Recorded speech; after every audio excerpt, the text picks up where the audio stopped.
Islam, peace, peace, Moors, Shalom, Assalamu Alaikum, Osio, Ola, Aloha, Bonjour, peace and love to all the Moors and Muslims all over the world. This is your brother Tarik Bey, Indigenous American Moor, coming to you live and in full effect. Thank you once again for joining me. Please like, share, subscribe to the channel. Give me a thumbs up, leave a comment on what you would like to hear about or how I'm doing in my videos. Thank you. Another episode of Black's Law Dictionary, 4th edition, definitions coming at you. Let's jump into it.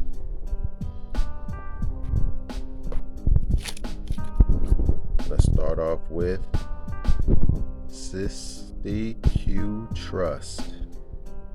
He who has the right to a beneficial interest in and out of an estate and legal title to which is vested in another, real property, or the person who possesses the equitable right to property and receives the rents, issues, and profits thereof, the legal estate of which is vested in a trustee.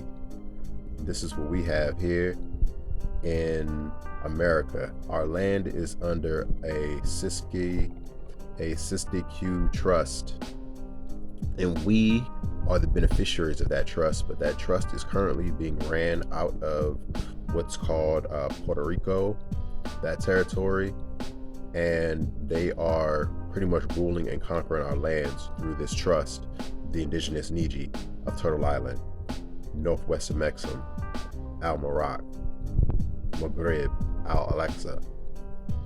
All right, so Cestui Que Use. He for whose use and benefit lands or tenements are held by another. See what I mean? Our lands are being held by another. That's the U.S. Government corporation. Also the Vatican, who owns a lot of land over here. Also the Queen of England, who owns a lot of indigenous lands. All right, the Cestui Que Use has the right to receive the profits and benefits of the estate, but the legal title and possession, as well as the duties of defending the same, reside in another. See, we don't even have a standing army to defend our lands, which we have to. We have to get back at that with the Moorish militia. Peace and love to the rise of the Moors. All right, Cestui Que Vie. He whose life is the measure of the duration of an estate, or the person for whose life any lands, tenements, and inheritments are held. Thus, our lands are being held. Inheritments. We're the inheritors of this land. Never forget it. They want us to forget it. They want to try to write us out of our trust, but this is ours. Damages. The damages they've caused to us. Damages in law. What has somebody done to you? Your property.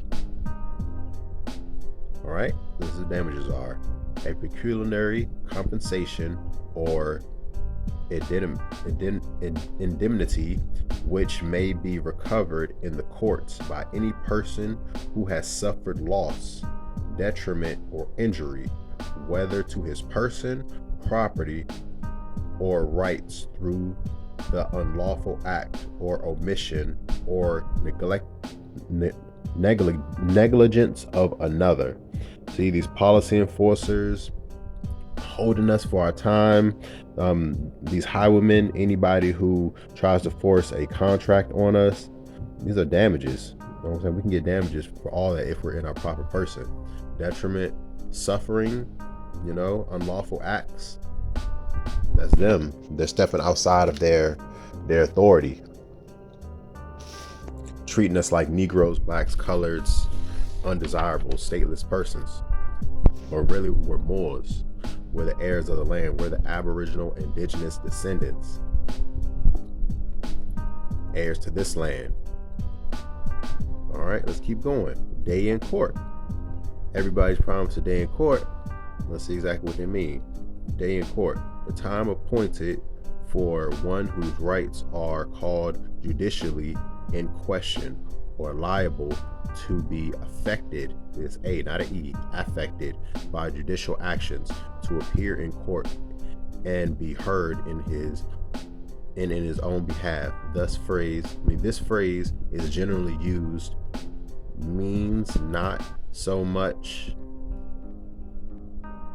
the time appointed for a hearing as the opportunity to present one's claim or rights in a proper forensic hearing before a competent tribunal.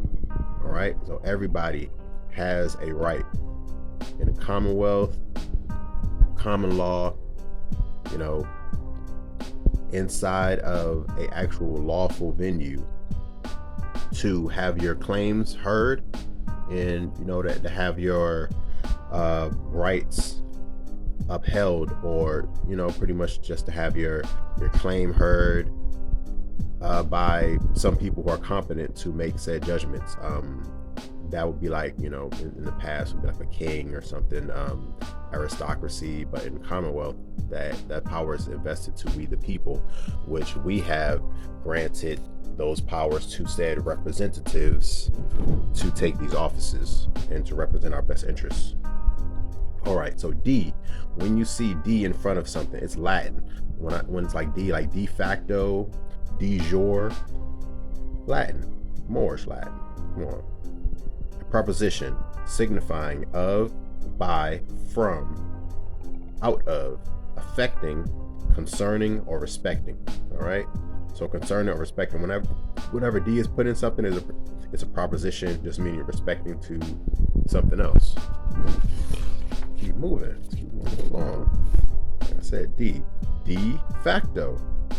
What exactly is de facto? Learn it, live it. De facto, in fact, indeed, actually. This phrase is used to characterize an officer, a government, a past action, or a state of affairs which must be accepted for all practical purposes, but is illegal or illegitimate. Very important. It's illegal and illegitimate. In this sense, it is the contrary of de jure, which means rightful, legitimate, just, or constitutional. Thus, an officer, king, or government de facto is one who is in actual possession of the office or supreme power, but by usurpation. That means they took the power, like stolen, or without lawful title, which means we, us, the Moors, we the people, the Moors, we have the lawful title. See, that's what it's getting into when you know how to connect these dots. Whilst an officer, king, or governor de jure is one who has just claim and rightful title to the office or power, but has never had plenary possession of it, or is not in actual possession. That's us. We're the actual rightful royalties. That's kings and governors and other nobles. This is our land, but we don't have the actual possession of it because they wrote it into trust and put us as beneficiaries of said trust, but are not giving us said benefits, are treating us like stateless persons. That's because people agreed to be identified as colorable: black, white, mulatto, Negro, African American, black.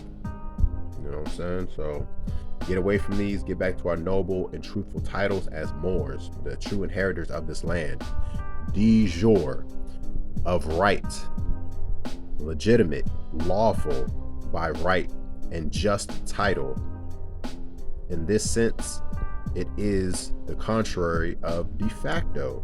The de facto is fake, de jure is true, real, legitimate, rightful. We are the de jure. Let's get it. Defense.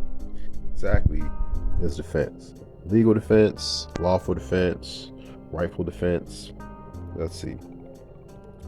That which is offered and alleged by the party proceeded against in an action or suit as a reason in law or fact why the plaintiff should not recover or establish what he seeks.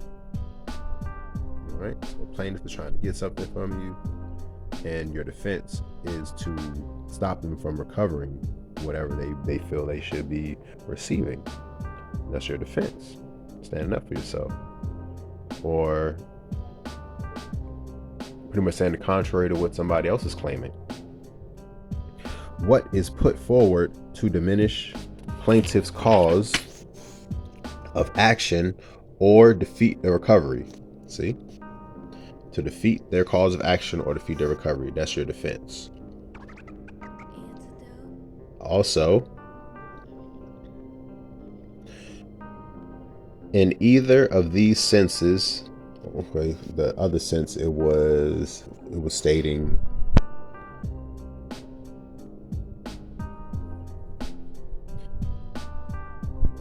more properly what is sufficient when offered for this purpose. Okay. In either of these senses, it may be either a denial, justification, or confession and avoidance of the facts averred as a grounds of action or an exception to their sufficiency in point of law. All right, so it's pretty much the contrary to somebody trying to do something from you, trying to make a claim or an action, take an action against you. That's pretty much your defense, is to counter that. Legal defense, personal defense. See, these are all different types of defenses. Legal defenses, lawful defenses. Most people have never really heard about so many. Personal defense. All right, that's what I'm more so lean to or inclined to. Personal defense. In negotiable instrument law, a defense which thought not good as against a holder in due course is good against certain parties because of their participation in or knowledge of certain transactions or facts from which such a defense arises. Such defense include all defenses that are not real or absolute defenses. All right, I really hope you get that. Real defense. In negotiable instruments law, a defense inherent in the res and therefore good against anyone seeking to enforce the instrument, even a holder in due course. Real defense includes all